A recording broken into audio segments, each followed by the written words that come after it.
Pragadiswarar and studying in 4th standard. Today I am going to speak a few words about Netaji Subhash Chandra Bose. Netaji Subhash Chandra Bose was a great freedom fighter of India.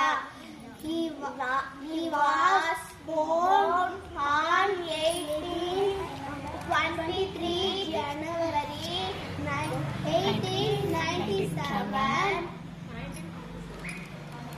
January 1947 in Kattan, Odisha. He died in a plane crash 15th August 1940.